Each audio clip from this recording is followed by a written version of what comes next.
dalam modul 1.4 akan saya bagikan kepada Bapak Ibu. Semoga ilmu tersebut bisa membantu kita untuk mengenalkan sekolah kita ini. Dan saya juga meminta harapan kepada Bapak Ibu sekalian untuk bisa kita sama-sama kekurangannya apa sih dalam disiplin-disiplin yang kita kerjakan selama ini. Jadi untuk memulai acara ini saya persilakan dulu kepada kaum muslimin untuk membaca doa.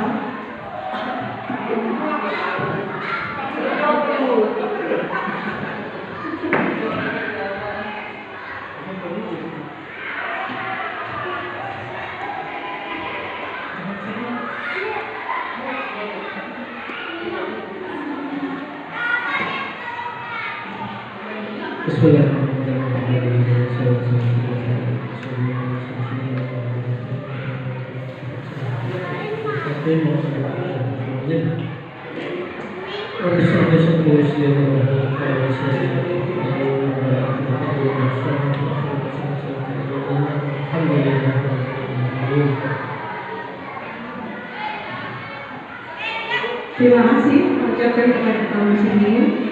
Dan lanjut untuk membuka acara, berdoa kepada Ibu Kepala Sekolah untuk memberikan kata sambutan. Waktu dan tempat mempersilakan.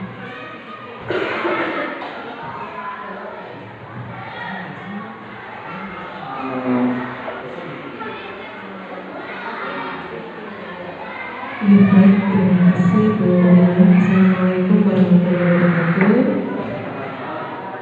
Selamat siang Bapak Ibu. Alhamdulillahirrahmanirrahim. Wassalatu wassalamu ala asyrofil anbiya'i wal mursalin sayyidina wa maulana Muhammadin wa ala alihi wasallam.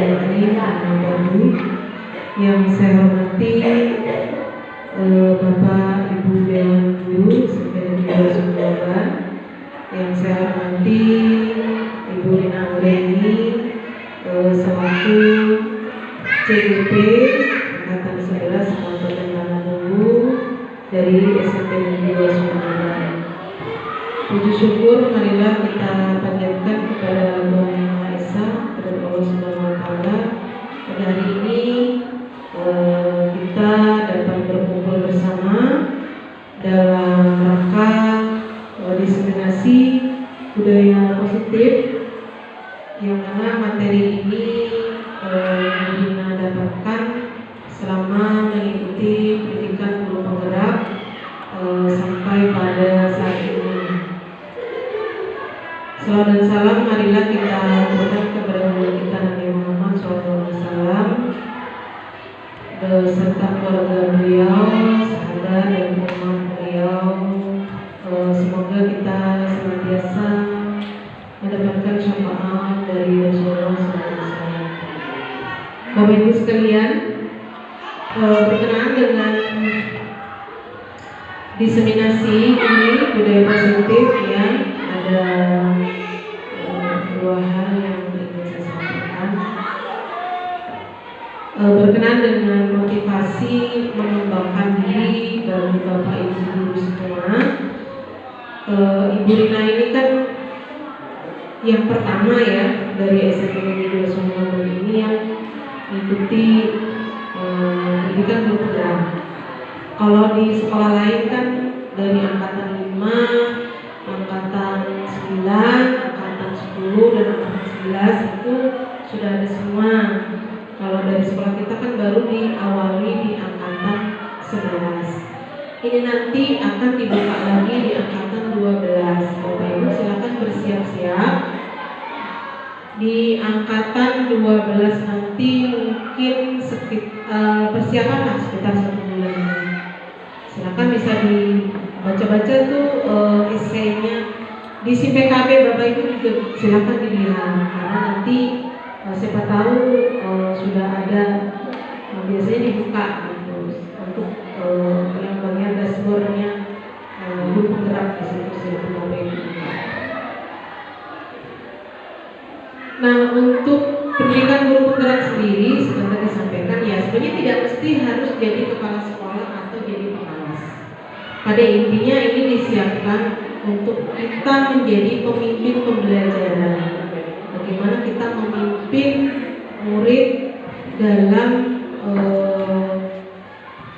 memimpin murid dalam memimpin dirinya sendiri. Dia menjadi pemimpin bagi dirinya sendiri. Kepemimpinan murid kan juga ada di materinya. Jadi Bapak Ibu, pendidikan guru penggerak ini juga sebenarnya membuat saya merubah paradigma berpikir saya, bahwa selama ini kita menjadi guru ini banyak hal yang belum benar gitu. Ada beberapa kesesatan yang kita alami. Nah, di pendidikan guru penggerak itu memang betul-betul kita dipandu Bapak Ibu memahami materi, itu didampingi, ada pendampingnya banyak. Di grup WA itu selalu didampingi. Jadi nggak mungkin kita ketinggalan materi, nggak mungkin. Ketinggalan tugas nggak mungkin, karena selalu saling mengingatkan. Beda dengan pendidikan yang lain, kita sendiri-sendiri ya biasanya, kayak membatik kan nggak ada didampingin. Oh ini hari ini pretest, hari ini post-test, hari ini materi. Kalau di guru penggerak semua didampingi. Di lapangannya juga didampingi, di daringnya didampingi. Pendampingnya banyak, ada pengajar praktik, ada fasilitator, ada instruktur, ada admin, ada fasilitator pendamping. Jadi banyak. Enggak, kita belum lagi satu tim berlima itu satu kelompok saling membantu. Jadi menurut saya paling mudah di pendidikan guru penggerak ini, karena kita betul-betul didampingi. Jadi nggak jalan sendiri. Ya, ini bisa jadi gambaran bagi Bapak Ibu bagi yang mau mengikuti pendidikan guru penggerak selanjutnya. Tapi kalau yang sudah senior misalnya secara kesehatan nggak mampu juga jangan dipaksa, karena hubungannya nanti dengan manajemen waktu. Kita memang harus waktunya tuh lebih dari biasanya. Tapi kalau masih sehat-sehat aja ya ikut. Maksudnya yang kayak punya sudah terdeteksi diabetes gitu, sudah terdeteksi itu nggak usah. Asam lambung aku tuh nggak usah. Tapi kalau asam lambung, saya juga asam lambung. Kemarin alhamdulillah juga itu guru penggerak aman. Saya juga punya asma, ya aman aja sih, nggak. Tinggal kita mengelola waktu dan pikiran kita yang slow, nyaman, aman, gitu kan. Ini contohnya Bu Lina kan senyum-senyum aja sampai di modul 1 selesai, mau buka modul 2 kan jalan aja gitu. Banyak Bapak Ibu ilmu pengetahuan, dan nyamannya di guru penggerak itu apa? Pematerinya, narasumbernya semua dari guru. Kalau PPG kan dosen. Kalau dalam sama dosen kita agak kurang nyaman nih, mungkin ya. Sama-sama guru kan enak. Pengajar prakteknya guru, fasilitatornya guru, instrukturnya guru, semuanya dari guru. Jadi tidak ada yang, jadi sama, memang kita satu rekan, satu perjuangan, semuanya yang pesertanya guru, nah sumbernya guru.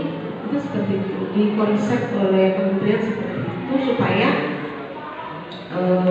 guru-guru ini nanti belajar juga menjadi bagaimana sih menjadi narasumber percaya diri.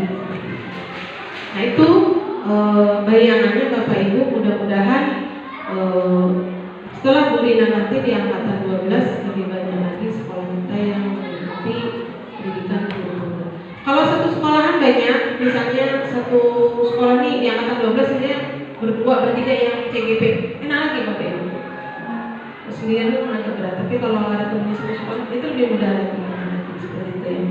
Kemudian yang kedua Bapak Ibu, hubungannya dengan diseminasi budaya positif, ini hal baru nanti bagi kita mempelajari bagaimana kita memotivasi orang lain,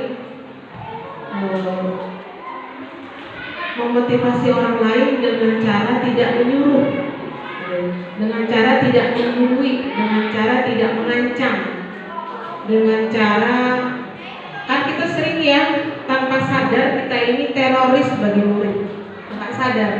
Ini juga, ayo kerjakan, nanti ibu gak kasih nilai loh. Nah itu kan mengancam.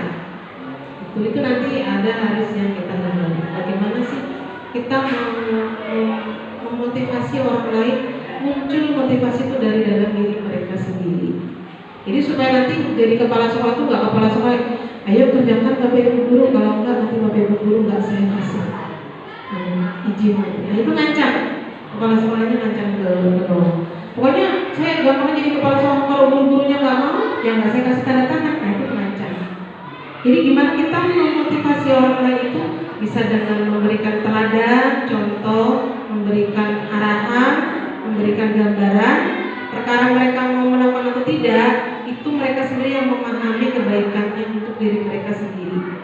Sebenarnya banyak produknya, tapi nanti kita nggak efektif malah kalau terlalu banyak hal yang kita kerjakan. Mending sedikit aja tapi kita memahami. Nah, Bapak Ibu, nanti selama proses kita diseminasi, kan narasumbernya kan Bapak Ibu sendiri nih. Silakan Bapak Ibu menanyakan, mengeksplor. Kalau dengan narasumber lain kan kadang kita nggak sebahasa ya. Kita tanya apa, narasumbernya nangkapnya apa.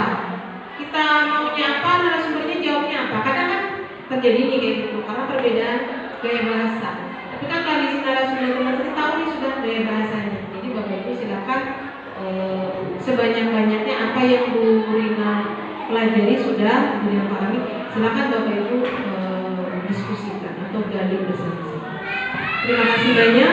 Sekali lagi saya ucapkan untuk Bu Rina, semoga pendidikannya lancar dan nanti bisa membantu rekan-rekan yang lain dalam mengikuti pendidikan guru di angkatan selanjutnya.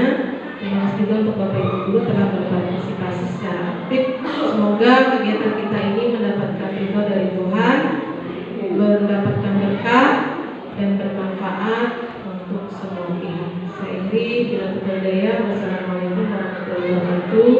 Selamat siang.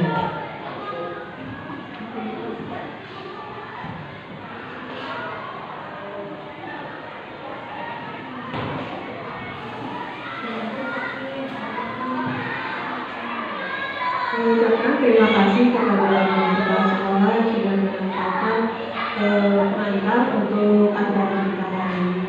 Jadi ulun sendiri di sini bukannya ulun yang paling tahu gitu Bapak Ibu, cuma ulun ada ilmunya dan ingin berbagi dalam Bapak dan Ibu. Dan itu kalau ada pertanyaan yang tidak bisa ulun jawab, yang lain bisa menjawab, nanti ulun minta tolong seperti itu.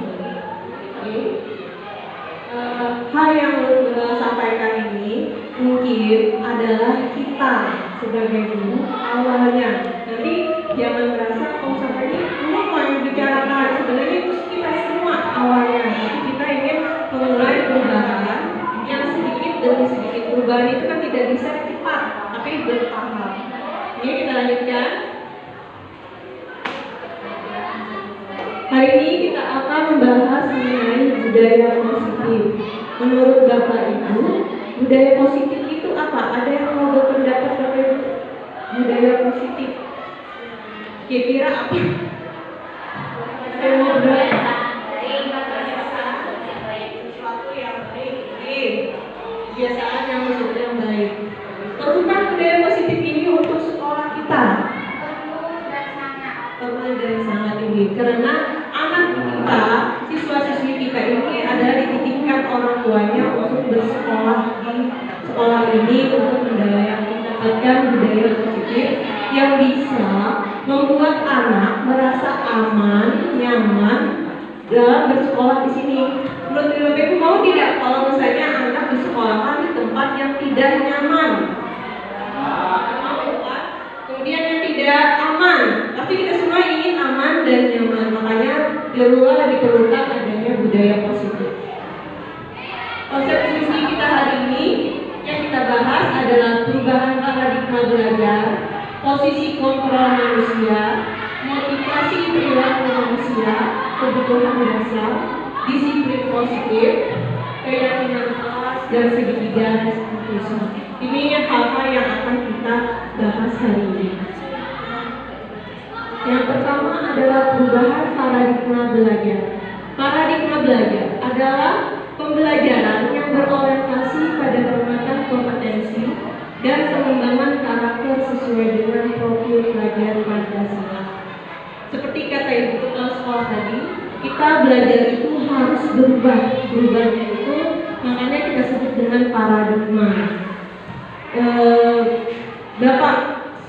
Bapak nasional kita, Bapak Ki Hajar Dewantara, sebenarnya dari awal sudah mengatakan kalau kita itu harus mengajarkan anak kita harus sesuai dengan kodrat dan zamannya dan jangan menuntut siswa. Itulah awalnya terjadi paradigma belajar ini. Sebenarnya sebelum ada zaman modern ini, Bapak Ki Hajar Dewantara itu sudah menyisipkan kalau bahwa suatu hari nanti pasti ada teknologi, ada zamannya, tidak bisa pembelajaran itu sama dengan zaman kolonial Belanda. Nah, seperti itu. Di sini pengembangannya itu adalah sesuai dengan profil pelajar Pancasila. Apakah Bapak Ibu ingat apa aja dimensi profil pelajar Pancasila? Bernama kritis.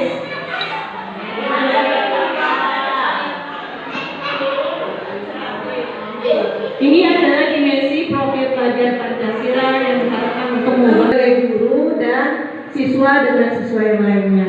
Kemudian bernama kritis. Benar kritis, kita mengharapkan siswa ini bisa kita misalnya bikin kayak Sutina misalnya sel, bikinkan produk sel, tapi bukan sel yang bentuk 2 dimensi saja yang diharapkan bisa, tapi bentuknya 3 dimensi atau 4 dimensi. Diharapkan seperti itu dan kreatif. Perubahan paradigma belajar. Kenapa pentingnya perubahan ini? Karena perubahan belajar ini untuk menyiapkan siswa di masa yang akan datang yang sesuai dengan zamannya. Mungkin pada zaman 80-an tidak ada namanya handphone. Jadi sistemnya itu kita sebagai siswa dulu itu guru berceramah kita mencatat karena tidak ada buku susah, handphone susah, makanya sesuai dengan zamannya. Dan sekarang anak-anak sudah tahu dengan teknologi, makanya terjadilah sekarang ada namanya pembelajaran berpusat pada siswa dan berpusat pada guru. Kira-kira Bapak Ibu sekarang maupun saya berpusat pada siswa kah atau berpusat pada guru? Ya, tergantung mood. Dengan filosofi Ki Hajar Dewantara, tuntunlah anak sesuai dengan kodrat dan sesuai dengan zamannya. Itu yang diminta oleh Ki Hajar Dewantara. Di sini perubahan paradigma belajar tradisional, pembelajarannya bersifat ceramah, siswa tidak terlibat. Ini akan mengakibatkan siswa itu banyak yang mengantuk seperti sekarang ini. Ini Bapak dan Ibu masih berpusat kepada saya. Jadi nanti apabila nanti saya mengasihkan sesuatu, nanti baru namanya berpusat pada siswa seperti itu. Kemudian paradigma belajar modern, pembelajaran berpusat pada siswa, berbasis pada proyek dan pengalaman. Pada zaman dahulu itu kita mengasih pendapat saja dengan guru tidak boleh dikatakan salah. Dan pakai penggaris saya ingat waktu kelas 25 SD, saya kasih tahu ini gurunya nggak mau, itu dapatnya dari mana? Pak, tidak seperti itu. Jadi sekarang misalnya ada siswa, misalnya dia dapat 2 tambah 3, misalnya 5, dari dia hitung Bapak Ibu saya pernah pakai tambah pakai jari, tapi dia menggunakan cara yang lain. Beri apresiasi pakai cara lain. Jadi tidak bisa juga pakai cara kita yang diajarkan. Di mana dia dapat pengalamannya. Kemudian kita lanjutkan ke posisi kontrol. Siapa yang mengontrol diri kita? Bu Kusmiati, kadang-kadang menurut Ibu siapa yang mengontrol siswa? Misalnya ya, siswanya ini yang bilang taruh misalnya putih sampah. Nah, kira-kira yang mengontrol siswa itu siapa kemudian? Yang pertama guru tiket, wali kelas, atau guru pada saat di kelas.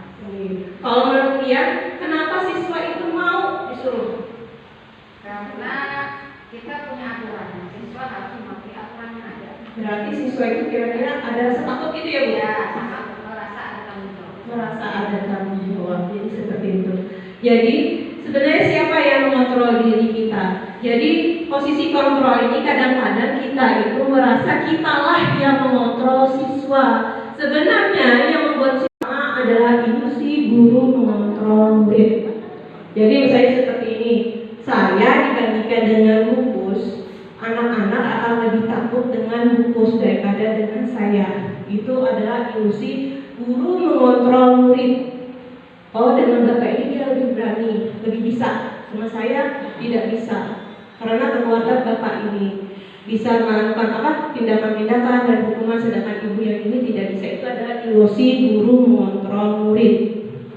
Kemudian yang kedua adalah ilusi bahwa kritik dan membuat orang merasa bersalah dapat menguatkan karakter. Kadang kita bisa membuat siswa seperti ini.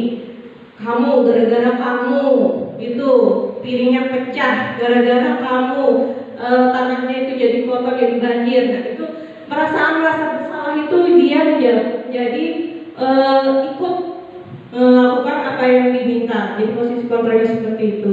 Kemudian ada lagi ilusi bahwa orang dewasa memiliki hak untuk memaksa. Contohnya kita dengan anak kita sendiri. Yang paling kecil saya. Karena saya lebih dewasa, itu saya kakak beradik ya. Saya lebih dewasa, saya bisa mengontrol adik saya karena dia lebih dewasa itu. Kemudian ada lagi ilusi bahwa semua penguatan positif efektif bermanfaat, seperti yang dikatakan Bu Kusmiati tadi.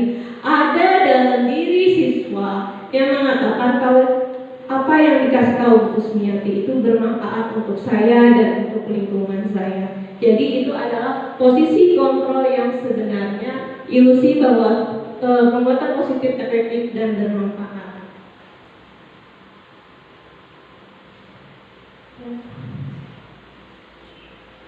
Kelanjutan, bagaimana seorang bisa berubah dari paradigma stimulus respon kepada pendekatan teori kontrol? Berdasarkan Stephen R. Covey, Principle Centered Leadership mengatakan bahwa bila kita ingin membuat kemajuan perlahan, sedikit-sedikit, ubahlah sikap atau perilaku Anda.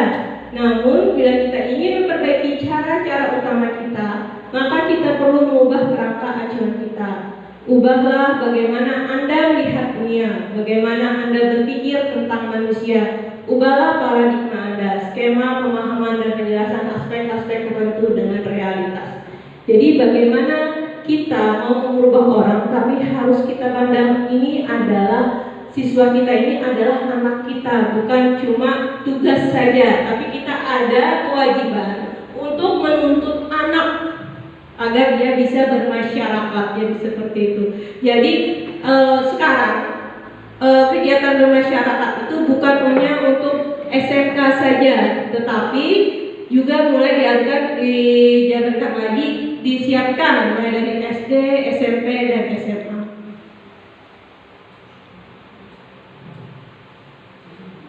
Kita lihat di sini, stimulus respon realitas, kebutuhan kita sama.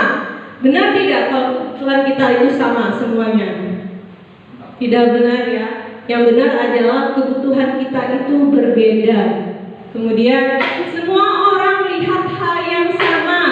Sedangkan teori kontrol kita yang benar adalah setiap orang memiliki gambaran yang berbeda. Kita mencoba mengubah orang agar berpandangan sama dengan kita. Ini kadang-kadang terjadi pada kita. Kita merasa kemudian perilaku buruk dilihat sebagai suatu kesalahan. Sebenarnya dalam teori kontrol ada semua perilaku itu memiliki tujuan. Jadi setiap perilaku sebenarnya itu memiliki tujuan. Contohnya seperti yang sekarang itu Jalu ya. Jalu kadang-kadang itu tidak memakai sandal atau pakai sepatu. Sebenarnya itu ada perilaku tujuan yang ingin disampaikannya, tapi dia tidak bisa menyampaikannya secara kata-kata.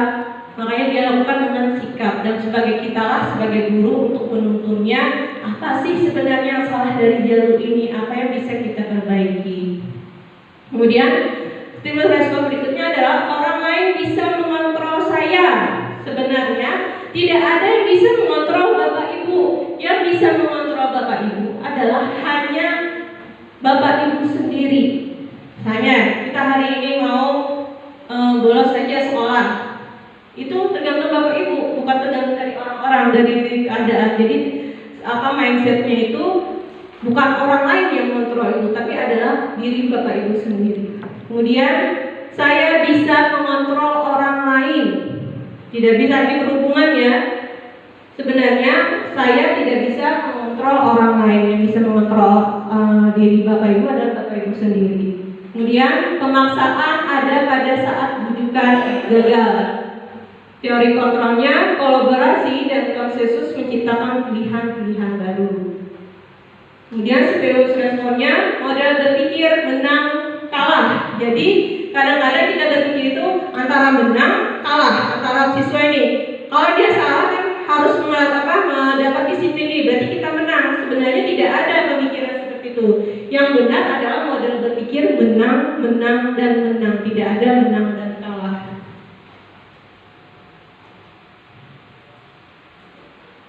Karena kita bertanya ke disiplin positif. Apa sih yang termasuk dengan disiplin selain yang ada di slide ini? Menurut Bapak Ibu, ada yang mau berpendapat disiplin itu apa? Pak Rahman mungkin? Ayo, apa disiplin? Disiplin Taat peraturan. Taat peraturan. Bu Mardiana kira-kira apa benar? Sama taat peraturan. Nah, kadang di sini ada miskonsepsi tentang disiplin. Disiplin artinya sering dikatakan bahwa taat dengan peraturan. Sebenarnya disiplin berasal dari kata disiplina yang artinya belajar. Berarti belajar positif, bukan taat peraturan. Disiplin mengacu pada disiplin diri yang memiliki tanggung jawab terhadap apa yang dilakukannya berdasarkan nilai-nilai yang diyakininya. Jadi anak itu bukannya harus taat dengan peraturan, tapi dia harus meyakini apa aja sih nilai-nilai yang ada di dalam dirinya, sehingga dia bisa mewujudkannya dalam tindakannya, dalam peraturan yang ada di sekolah. Bapak pendidikan kita Ki Haji Dewantara menyatakan bahwa di mana ada kemerdekaan, disitulah harus ada disiplin yang kuat. Sungguh pun disiplin itu bersifat self-disiplin, yaitu kita sendiri yang mewajibkan kita dengan sekeras-kerasnya. Tetapi itu sama saja, sebab jika kita tidak cakap melakukan self-disiplin, wajiblah penguasa lain mendisiplinkan diri kita, dan peraturan demikian itulah harus ada di dalam suasana yang merdeka. Jadi disiplin itu sebenarnya harus dari dalam diri kita sendiri. Apabila kita tidak bisa mendisiplinkan diri kita, maka dibantulah dengan orang lain. Tujuan dari disiplin positif. Tujuan disiplin positif sini adalah menanamkan motivasi pada murid-murid kita, yaitu untuk menjadi orang-orang yang mereka inginkan dan menghargai diri sendiri dengan nilai-nilai yang mereka percayai. Jadi tujuannya di sini bukan untuk taat peraturan, tetapi mereka bisa tahu dengan nilai-nilai yang ada dalam diri mereka yang digunakan mereka untuk bermasyarakat. Sebagai pendidik, tujuan kita adalah menciptakan anak-anak yang memiliki disiplin diri, sehingga mereka bisa berperilaku dengan mengacu pada nilai-nilai kebajikan universal dan memiliki motivasi intrinsik bukan ekstrinsik. Maksudnya di sini adalah motivasi intrinsik adalah motivasi yang berasal dari diri dalam dirinya. Kalau ekstrinsik itu berarti dari luar, misalnya tadi karena takut, karena pujian, karena ingin sesuatu, itu adalah motivasi dari ekstrinsik, bukan dari dalam dirinya. Nilai-nilai kebajikan. Nilai-nilai kebaikan inilah yang ingin kita tanamkan atau ingin keluarkan dari siswa-siswa kita. Yang pertama mungkin Bapak Ibu sudah tahu nilai-nilai kebaikannya. Contohnya di sini adalah profil pelajar Pancasila. Nilai-nilai kebaikannya adalah beriman dan bertakwa, mandiri, bernalar kritis, berkebinekaan global, gotong royong, kreatif. Sedangkan dalam sikap murid ada nilai kebaikan toleransi, rasa hormat, integritas, mandiri, menghargai, antusias, empati, keingintahuan, kreativitas, kerjasama, percaya diri, dan komitmen. Sedangkan dalam nilai kebaikan ada peduli, rajin, pengertian, baik hati, tanggung jawab, kesantunan, semangat, kedermawanan, dan kesejahteraan. Jadi di sini ulun ada sticky notes. Silakan Bapak Ibu pikirkan apa yang ingin Bapak Ibu tampilkan, nilai kebaikan apa yang ingin Ibu sampaikan ke anak Bapak Ibu. Nanti pian tulis, saya sini kerapian, pian tulis kerapian, nama pian di sini. Nanti kita tempel di sini. Nilai kebaikan. Ya, terserah pian. Mau rajin kan, tanggung jawab. Yang mana yang mau pian merasa itu adalah diri pian, atau yang merasa ini pian sampaikan ke anak-anak. Yang nilainya bukan sikapnya atau Bu? Ini nilainya Bu. Itu kan contohnya ya, contoh dari profil pelajar Pancasila, kemudian nilai kebaikan. Di mana bisa kayak ini Bu? Kalau tulis Pak. Oleh biar Kalau panjang mengenai materi ini kalau tapi ada di mana begitu? Nang mana nilai? Oke, setelah pian buat pian tulis, bisa pian tempelkan di sini. Bisa kejujuran, bisa menghargai, disiplin. Yang lain jangan kejujuran sama seperti saya. Jangan tempel. Tempel di situ Pak. Kasih nama Kak. Nama. Itu negara Bu. Pak. Ini deh. Nah, Satu aja. Ini. Satu aja. satu aja berlebihan banyaknya orang. Tepat waktu, misalnya bisa juga. Keduanya. Bakal dulu. Berenang. Warna. Bergerak. Mata saya Bergerak namanya juga penggerak. bergerak. Harus gerak. Kalau gerak. Paling tuh pasang label paling. Balik. Tinggi di sini kejujuran, sopan santun, rasa syukur, kesopanan, semangat, rajin menghargai, tanggung jawab, disiplin, tanggung jawab, menghargai, menjunjung tinggi nilai dan norma dari Ibu Kusmiati. Silakan tepuk tangan untuk Bapak Ibu. Terima kasih Bapak Ibu. Itulah dari nilai kebaikan yang kebutuhan dasar manusia. Seluruh tindakan manusia memiliki tujuan tertentu. Semua yang kita lakukan adalah usaha terbaik untuk mendapat apa yang diinginkan. Jadi kita semua ini sebenarnya mempunyai kebutuhan masing-masing. Jadi apa saja sih kebutuhan dasar manusia itu? Yang pertama adalah bertahan hidup. Benar tidak Bapak Ibu? Kita juga kebutuhannya ingin diberi kasih apa? Diminta kasih sayang dan ingin diterima. Kemudian penguasaan. Semua orang itu ingin merasa dia bisa menguasai, paling tidak misalnya paling kecil saja bisa memotong cabai misalnya ya, kalau bisa ke dapur kayak gitu.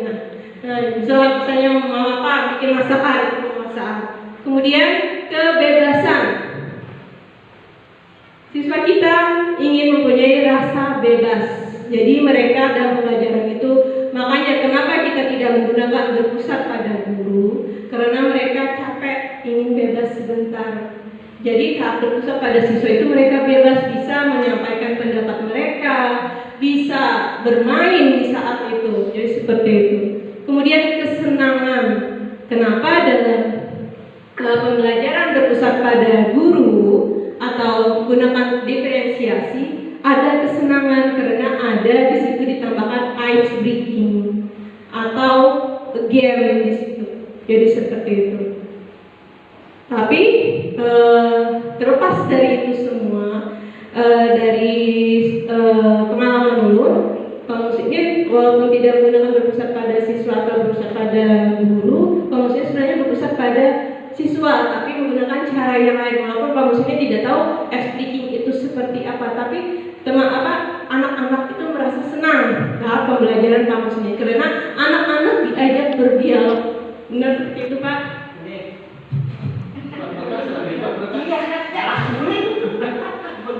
Kemudian di sini ada motivasi perilaku manusia. Jadi ada motivasi perilaku manusia. Yang pertama adalah menghindari hukuman. Jadi sebenarnya saat kita memberikan disiplin pada siswa, yang pertama siswa itu kadang-kadang mengiyakan aja sama kamu sini tadi itu supaya apa dia dihukum. Tapi kalau kamu sini kan supaya alas break, jangan kamu itu karena dihukum Bapak Irwan, seperti itu ada motivasinya. Kemudian yang kedua motivasi imbalan penghargaan dari orang lain. Menurut Bapak Ibu baguslah kita sering memberi imbalan kepada orang siswa itu. Bagus. Nah di sini teman-teman meyakini seperti itu juga. Kira kita sering memberi penghargaan kepada siswa kita ini bagus, ternyata itu bisa mengakibatkan siswa itu cuma bertahan dalam jangka pendek. Jadi siswa itu cuma ingin minta dihargai.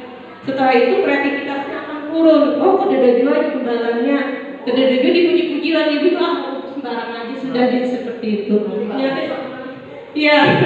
Tapi kita memberikan sewajarnya seperti itu. Jadi dalam menghindari hukuman, anak-anak itu merasa dia takut. Positifnya jadi motivasinya dia jadi merasa takut. Sedangkan saat imbalan itu dia merasa apalagi nih yang akan diberikan Bapak Ibu, seperti itu harapannya. Dia yang ketiga menjadi orang yang mereka inginkan dan menghargai diri sendiri dengan nilai-nilai yang mereka percayai. Inilah yang kita inginkan, menjadi orang yang mereka inginkan dan menghargai diri sendiri dengan nilai yang mereka percayai. Mungkin ini agak sulit Bapak Ibu ya, tapi sedikit demi sedikit mungkin itu bisa terjadi dengan pembiasaan. Jadi anak-anak bisa percaya dengan nilai-nilai yang mereka percayai. Seperti kejadian yang kemarin, Ulun apresiasi dengan anak yang telah mencongkel sepeda motornya, percaya dirinya adalah dia jujur. Sebenarnya anak itu bisa tidak jujur, tapi karena ada nilai yang ingin dipercaya, dia tidak takut dihukum apa, kalau muncullah dia bisa mengaku. Jadi seperti itu. Hukuman, konsekuensi, dan restitusi. Jadi pada di sini ada perbedaan antara hukuman, konsekuensi, dan restitusi. Hukuman itu bersifat tidak terencana, langsung. Misalnya Bapak, contohnya Bapak, hukuman Pak. Begitu melihat anak pilihan. Bisa. Sekarang kalau konsekuensi nih, Bu Ana ada konsekuensi apa Bu Ana? Konsekuensi kan siswa dibuat tidak nyaman dalam jangka pendek. Contohnya konsekuensi apa Bu Ana? Saya kita jalan, langsung membuang sampah di depan kita. Iya, karena ada ambil konsekuensi. Karena ada dulu ya Bu ya, seperti itu. Kemudian kalau restitusi adalah menciptakan kondisi siswa untuk memperbaiki kesalahan mereka. Jadi yang diperlukan di sini adalah kita melakukan restitusi supaya mereka bisa menciptakan kondisi memperbaiki kesalahan mereka. Di sini hukuman sesuatu yang menyakitkan harus terjadi, sedangkan dalam konsekuensi sesuatu harus terjadi. Restitusi merupakan pilihan. Dalam hukuman itu ada rasa tidak nyaman dalam jangka waktu yang panjang, sedangkan konsekuensi tidak nyaman dalam jangka waktu pendek. Misalnya tidak mau buku lari berapa, itu adalah konsekuensi seperti itu. Menguatkan untuk murid dan jangka waktu panjang. Dalam hukuman korban mendapatkan keadilan. Dalam konsekuensi korban bisa diabaikan, sedangkan dalam restitusi korban mendapatkan ganti. Gantinya apa? Merasa nyaman dalam dirinya karena dia tahu apa kesalahannya dan bisa mengungkapkan apa yang harus dia perbaiki. Dalam hukuman, murid atau siswa akan tersakiti.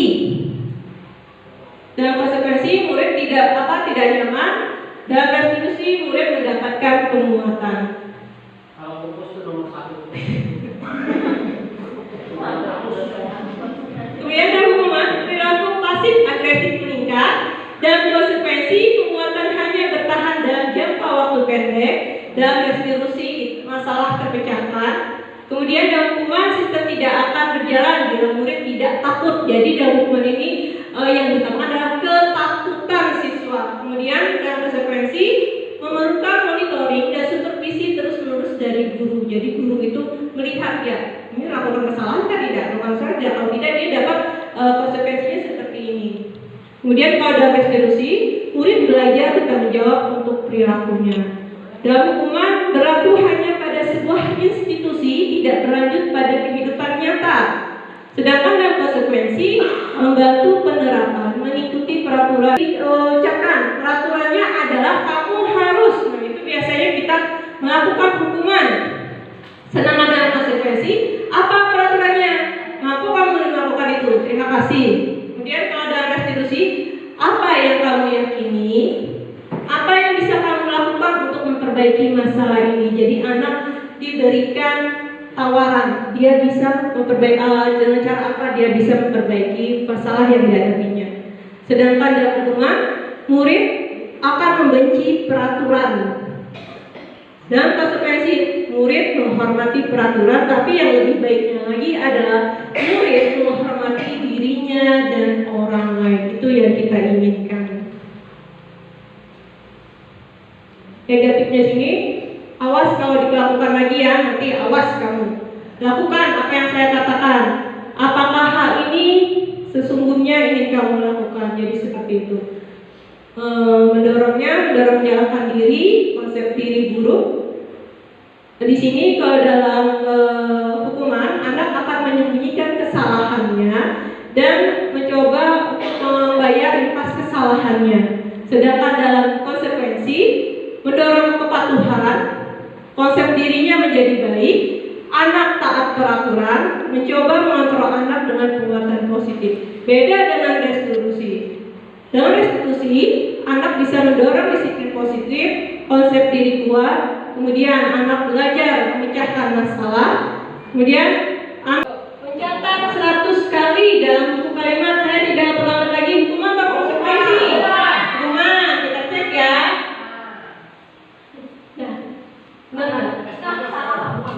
Benar, hebat Bapak Ibu.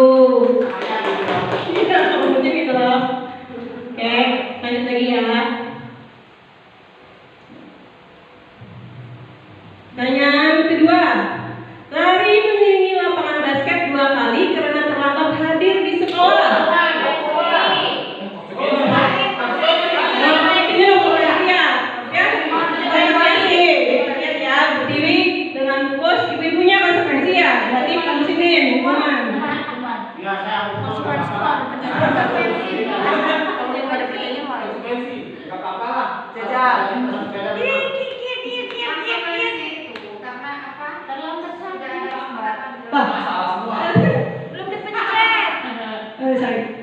Berarti konsekuensi karena saya tidak mengucap tadi. Yang ketiga, membersihkan coretan yang dibuat di meja tulis. Hukuman apa konsekuensi? Konsekuensi.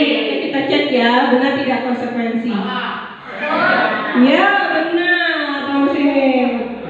Tipe yang paling tepat, posisi kontrol yang tepat adalah manajer. Jadi dia tahu kesalahannya apa, kemudian apa yang harus diperbaiki.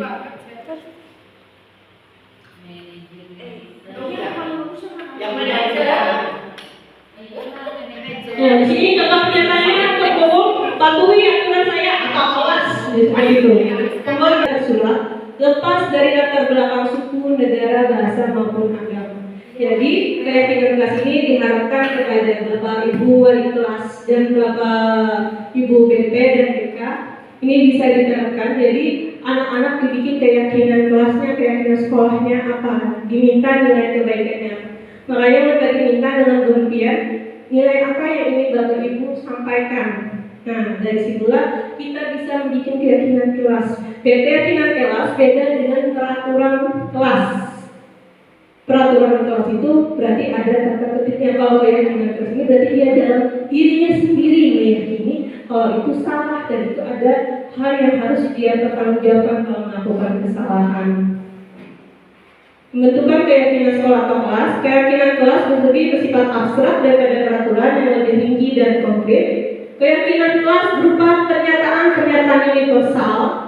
Keyakinan kelas sebenarnya tidak terlalu banyak, jadi jangan banyak-banyak Bapak Ibu kalau bikin keyakinan kelas.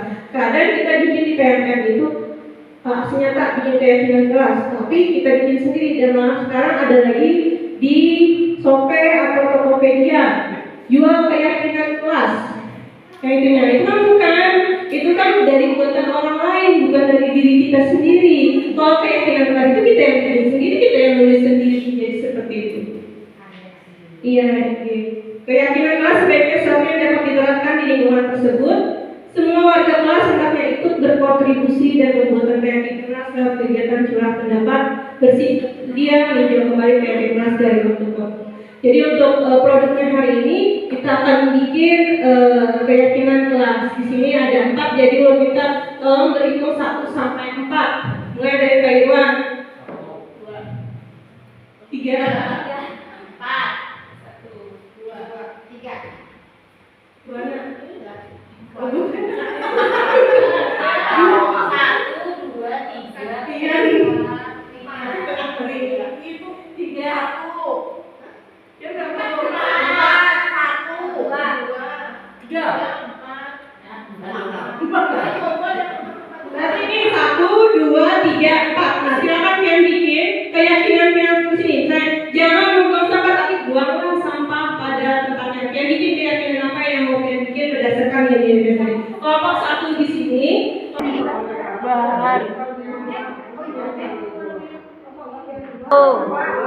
Buanglah sampah pada tempatnya. Kelompok 2 belum ada lagi.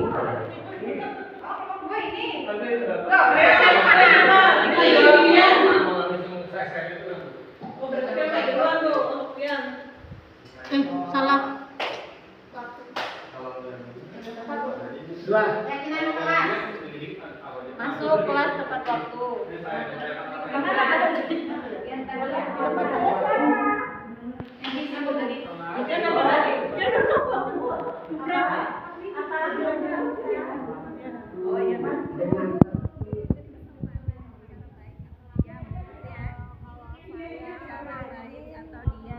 Rajin dan menghargai.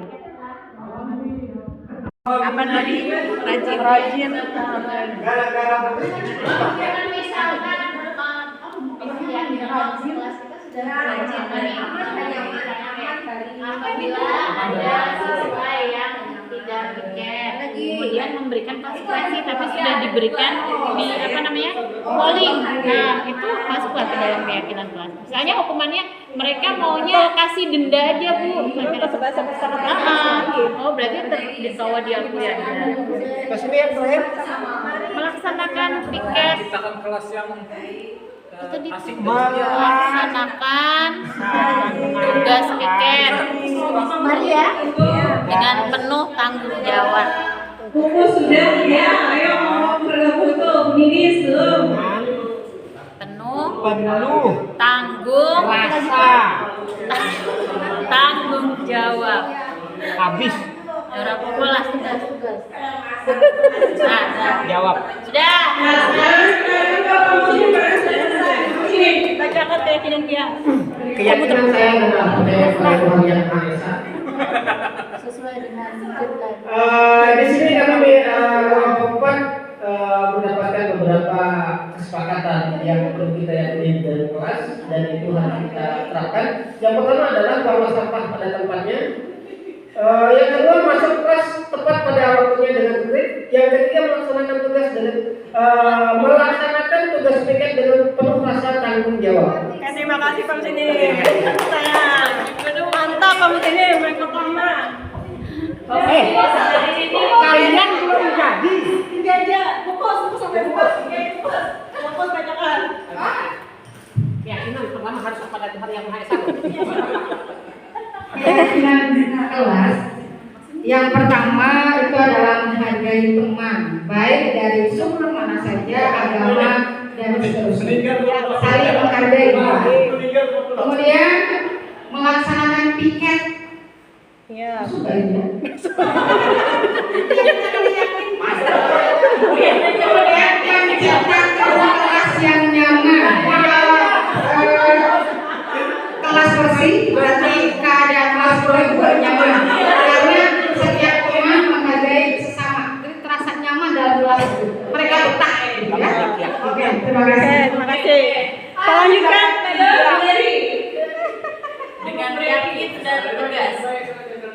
AYK. Ayo kita kelas.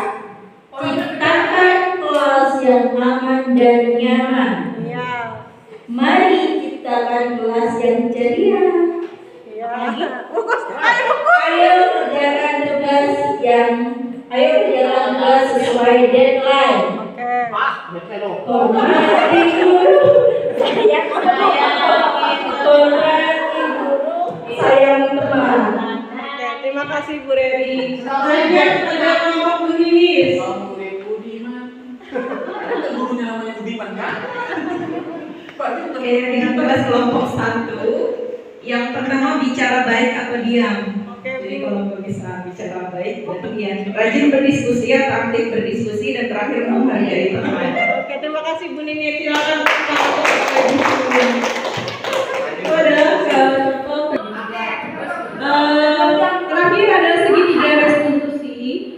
Tadi terakhir untuk cara membuat kita menghindari hukuman konsekuensi ada namanya restitusi. Jadi restitusi ini ada 3 langkah yang bisa kita lakukan untuk penerapannya. Yang pertama, segitiga restitusi itu suatu proses dialog yang dijalankan oleh guru agar dapat menghasilkan siswa yang mandiri dan bertanggung jawab. Ini bisa diaplikasikan kepada guru, bapak, ibu, PP, dan PK.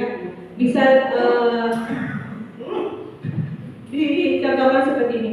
Yang pertama, kita harus menstabilkan identitas dulu. Jadi anak panggil dulu, kemudian tanyakan kabarnya hari ini seperti apa. Mungkin bapak, ibu, PP, dan PK lebih dari saya. Saya cuma menyampaikan masalah segitiga restitusi ini. Yang pertama, bapak ibu bisa mengatakan seperti ini, harus stabilkan identitasnya. Setiap orang pasti pernah melakukan kesalahan. Kamu bukan satu-satunya yang pernah melakukan hal ini. Jadi dia merasa tidak merasa takut. Jadi identitas itu stabil. Jadi seperti itu. Kemudian langkah kedua, validasi kebutuhan. Tanyakan masalahnya apa, kemudian kata-kata yang bisa bapak ibu gunakan. Kamu tentu punya alasan mengapa melakukan hal itu. Alasannya apa sih? Kamu mencolok kendaraan, alasan kenapa sih kamu menggunakan sandal seperti itu. Adakah cara yang lebih efektif untuk mendapatkan apa yang kamu butuhkan? Kemudian yang terakhir, menanyakan keyakinan. Karena setiap sekolah, kelas tadi sudah kita bikin keyakinan kelas dan keyakinan sekolah. Kita bisa kembali menanyakan nilai-nilai apa yang telah kamu sepakati. Kemudian kamu ingin menjadi orang seperti apa. Jadi dia bisa mencari sendiri apa sih hukuman, bukan hukuman ya, tapi seperti apa sih yang bisa dia lakukan untuk memperbaiki kesalahan yang telah dia lakukan. Jadi seperti itu. Jadi segitiga restitusi ini bisa digunakan setidaknya paling tidak kita memerlukan satu tahapan dulu. Kalau tidak bisa minggu ini, stabilkan dulu identitas anak kita. Kalau sudah bisa menstabilkan nih, lanjutkan lagi minggu depan kita bisa mulai ke validasi kebutuhan. Untuk tahap menanyakan keyakinan ini yang mungkin agak susah karena anak itu nanti bisa kembali lagi berulah seperti hal yang kita larang ya seperti itu. Jadi secara bertahap kita melakukan segitiga restitusi ini. Jadi itu saja pemaparan saya. Apakah ada yang kurang jelas dari Bapak Ibu? Suruh persilakan. Kalau ada yang mau ditanyakan. Lanjut. Terima kasih. Masukannya mudah-mudahan kita bisa melaksanakan. Amin. Terima kasih Bu Kus. Jadi cukup sekian pemaparan dari saya. Semoga ini bisa bermanfaat untuk kita semua dan bisa mengamalkannya semua. Jadi guru penggerak di sini bukan yang merasa pintar, tapi nantinya setiap ada modul yang saya perlu pelajari akan kasih tahu ke buat dia. Jadi fungsi guru penggerak seperti itu Bapak Ibu. Dia tidak mencerdaskan dirinya sendiri, tapi untuk menularkan ke teman-temannya seperti itu. Jadi